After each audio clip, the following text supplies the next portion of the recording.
It's rather exciting. The entire nation celebrates the holiday. Now, if you pay attention, the good news is we no longer have to work during the holidays. Well, on one hand, I have to say people are looking forward to the holiday, given the fact there's no work, there's no responsibilities, and no one have to worry about any unfinished projects. But on the other hand, people are also worried that when the holiday ends, we have to go back to work.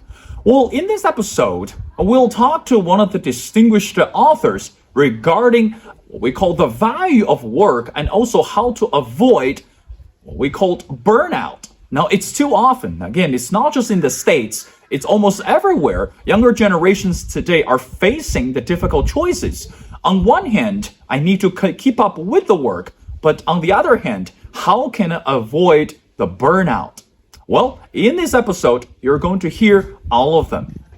Well, ladies and gentlemen, it's my great honor to invite our distinguished speaker, which is Dr. Jonathan Malesic. Again, Jonathan is a writer and whose work has appeared in the New York Times, The Atlantic, and Chronicle of Higher Education. Again, if you familiar his work, and he's the author of this brand new book, and it's called The End of Burnout. Again, this book was selected as the best book of 2022 by Amazon and the Next Big Idea Club and being translated into 9 languages. Well, Dr. Malesic, and welcome to The Missing Piece. It's great to be here, Will. Thank you. Well, again, Professor, as we mentioned before, it's so interesting that when I first got a hand of your book, and I couldn't wait to dive into it. But meanwhile, as we mentioned before, everyone is actually looking for ideal jobs, and everyone's actually looking for better opportunities and to be employed. But somehow, I want to read something that came out from your book, and it's quite interesting that you mentioned in the United States and other rich countries, burnout is much discussed but little understood. Professor, why is this so fascinating today for you to come out with a book that regarding the phrase called a burnout, and also interestingly that you wrote that in some of the countries, the topic is being discussed but little understood. What is the analysis behind that? Yeah, very quickly, the reason that I wrote the book is partly because it happened to me. I had been a full-time professor at a small college in the United States, and this was my dream job. But then over time, it gradually became something that I resented and I hated, and I eventually quit. And it was after that experience that I started to look into this concept of burnout. So this had happened in 2016, and at least in the United States, burnout was not the buzzword that it is today. And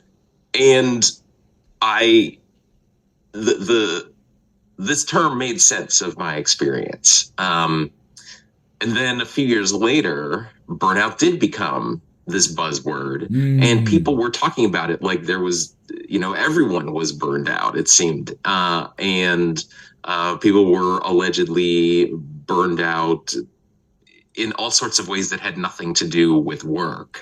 Just in the last couple of years, I've heard about, house hunting burnout. So people trying to, find to buy a home, and they experience burnout, dating burnout, things like this that, like I said, don't have anything to do with work. And in cultures like in North America or in East Asia, where there is a very strong work ethic and people are valued by their commitment to their jobs, to claim burnout is you're kind of boasting about how important and valuable and good you are. And so there's a lot of incentive for people to claim burnout, whether or not they have the experience that researchers define as burnout. So a big reason I wrote the book is to bring some clarity and precision to that conversation so that we can identify those people who are truly suffering from burnout at work and help them out. And those who aren't, we can be like, well, that's fine, and we'll try to prevent you from burning out. But we're going to try primarily to help those who are already in a bad situation. Dr. Malesic, I have to say that when we talk about the burnout, again, that ties with the next question is, in your book, it's not just a phenomenon that happens, again, as you mentioned before, in the United States, but has become part of the culture. Because when we talk about a culture of a country, that we think about the language, and we think about the people, and we think about the mentality, even the history, and played an important role as well. But today, fast forward, we're in the year of 2023. One piece of reality that we are facing today is the job markets are very competitive. And for some countries, or for some culture, that if the employees, if the employees are not willing to stay up late or not willing to shoulder extra responsibilities, and that might not lead to the job guarantee, or that might not lead to a job security. So how do you think that we should understand the phrase of burnout in this cultural sense? But meanwhile, everyone is so worried and concerned about their job security. And what do you think of that? Yeah, I think that worry about job security really contributes to the conditions that cause burnout, because there's so much at stake in getting a job and then keeping a job. There are obvious financial stakes. That is the way that most people can earn a living. But in addition, there's also moral stakes. If you don't have a job, then in many cultures, including in the United States, you're considered a loser. You're considered someone who is not pulling their weight in society. So there's a lot of shame that's attached to not having a job, or not having a full-time job, or something like that. I know in my own case, my job has, over the last few years, has become it's become a bit more entrepreneurial, and also a bit more kind of piecemeal. So I teach part-time at a university. I write, I speak, and for those, I'm kind of an independent contractor. That adds up to, I don't know, something like a full-time job. But, I feel I have to say somewhat apologetically, like, oh, well, I only teach part-time. And that can feel like I'm admitting that something is wrong with me. So I think that when we tie people's worth as humans to paid employment, we're setting up conditions for them to, seek employment at all costs and to stay in a job at all costs. It gives that cultural value is extremely valuable for employers, because it helps them to, they can retain employees in worse conditions than they could otherwise. Dr. Malesic, how do you think we should understand the balance between burnout and productivity? I guess too often what we tend to think about is, if I can just spend extra hours on this project, or if I can just spend extra hours on this assignment, I am more likely to be more productive and more fruitful compared with others.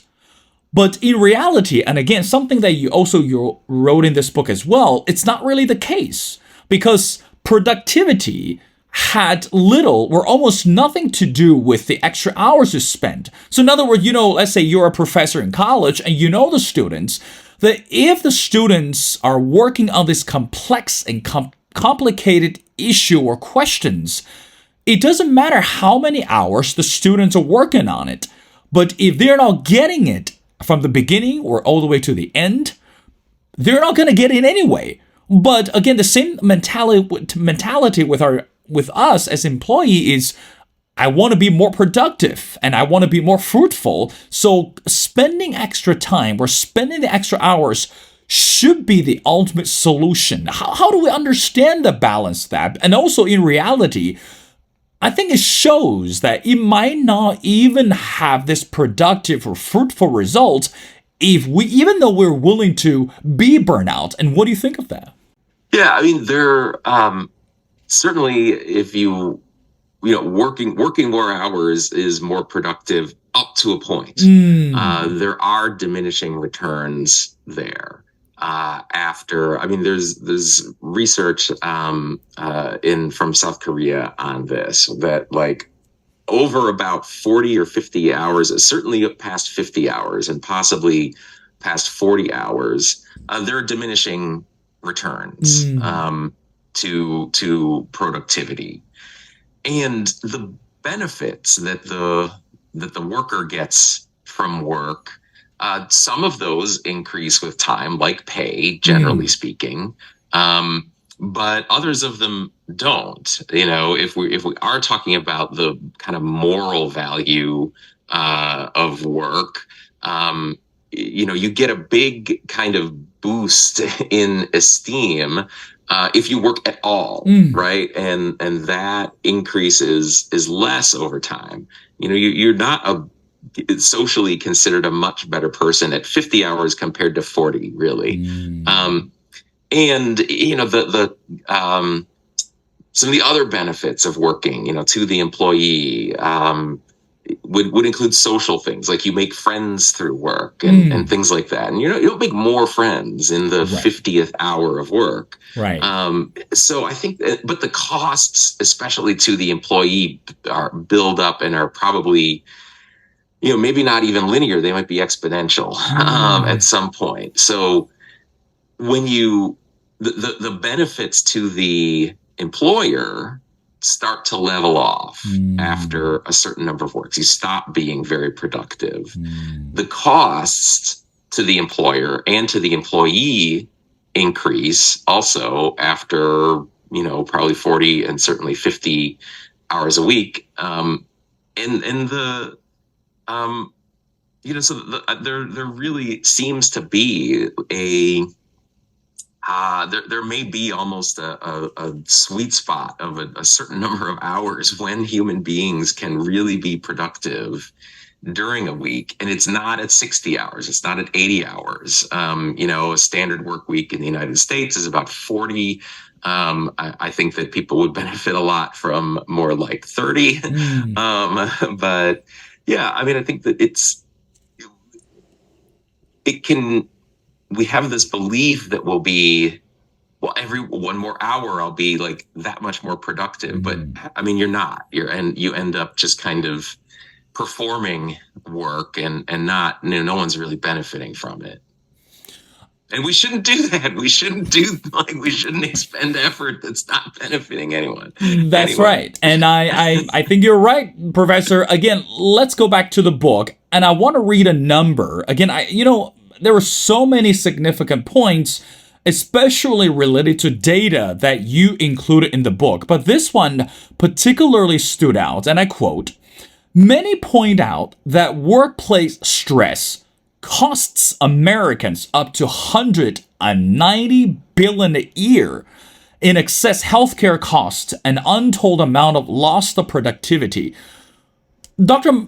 Malesic, why is it important for you to mention that number? And also, again, as an employee myself, or even as the employees around me, my friends, it's rather unfathomable to think about that Americans spend almost $190 billion a year in this excessive healthcare cost, and of course, again, we're talking about this psychological stress, etc. What is the significance and what is the reason to include that number, by the way? Yeah, I think the reason to include it is that a number like that is going to get employers' attention.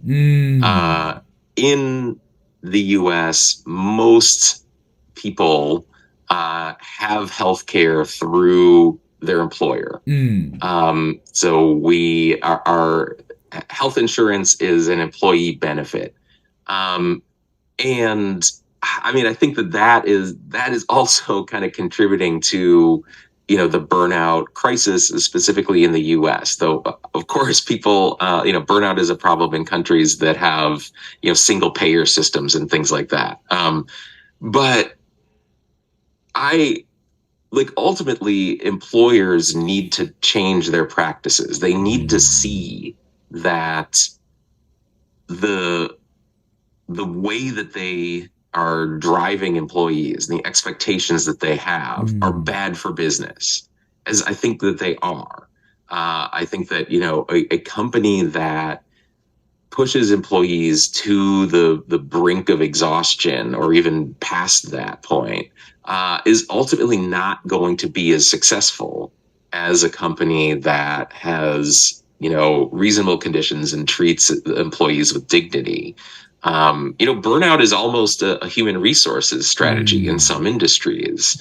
An employer will work employees very, very hard for a few years, and then those employees will quit or be let go, and then they'll find another job, and a company can recruit a whole new round of employees to replace them, and just repeat that cycle. And I want to convince employers that that's bad for business. And if they believe it's bad for business, then they may improve conditions. Now, Dr. Malesic, I want to talk about the younger generations. I know you spend a good amount of time on studying the millennials today. I would say, as we mentioned before, younger generations today are rather creative, and also they're not afraid of generating greater noises when it comes to social changes and political changes, or even for this economic agenda. I know in the book that you also studied regarding the younger generations as well.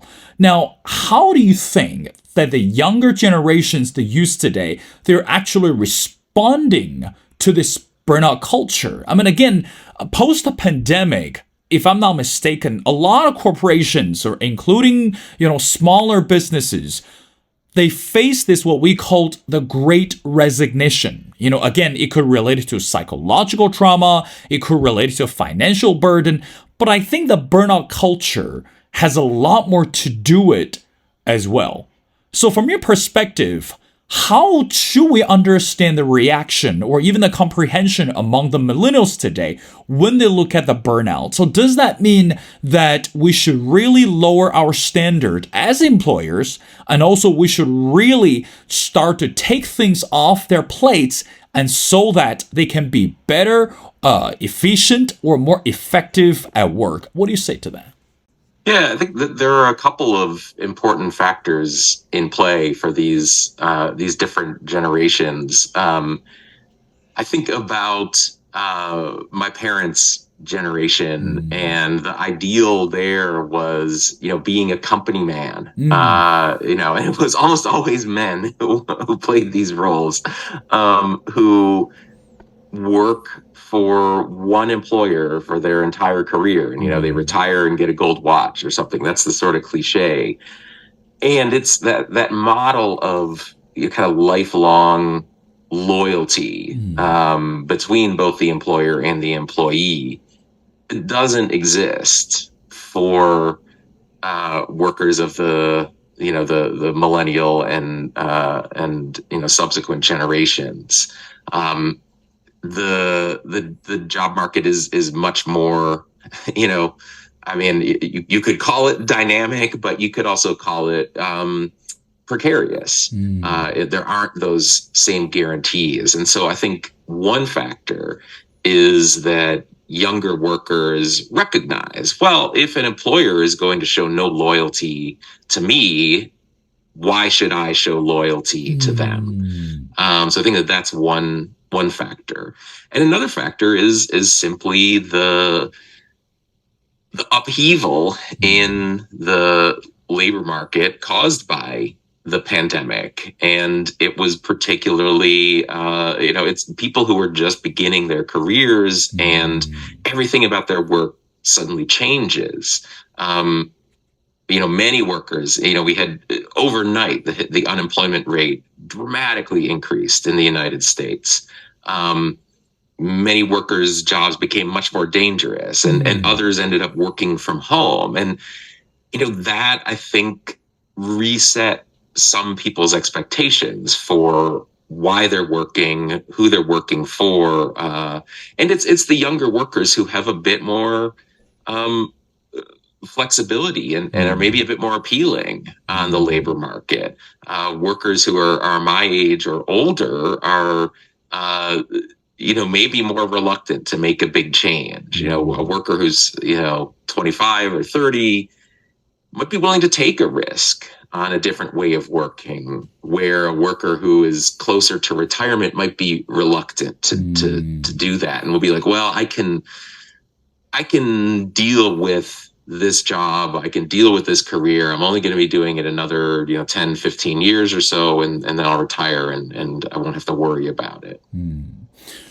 Dr. Malesic, I got two more questions before letting you go. Now, let's talk about another great chapter in your book.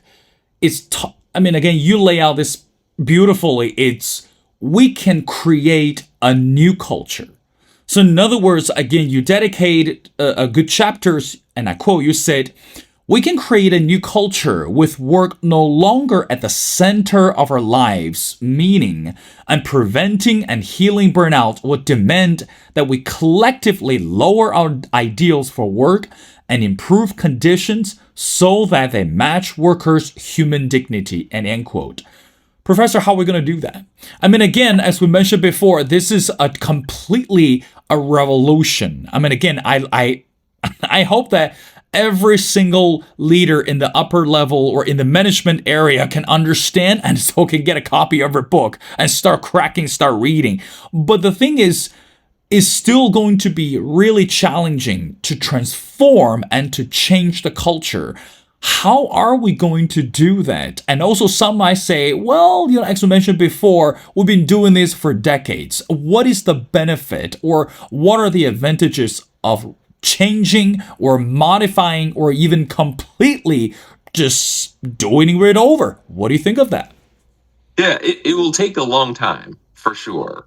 The current culture of work in capitalism was centuries in the making, and certainly, you can't make that kind of big change overnight. It may take decades. It may take further centuries, and it may be pushed by technological change. A big factor in creating the work ethic that we have now was the invention of steam power and automatic weaving looms in northern England and in Massachusetts and in the United States. That technology changed. And the electric light bulb, when those factories, now they could work 24 hours a day. Those technologies changed the work ethic. And I wonder if, new forms of automation, including artificial intelligence, we know that they will disrupt the way we work. We don't know how they will disrupt our values toward work.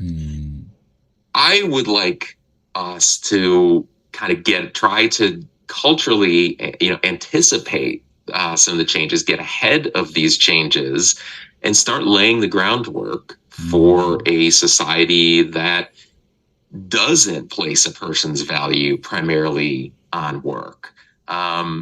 and that begins through partly through having conversations like this.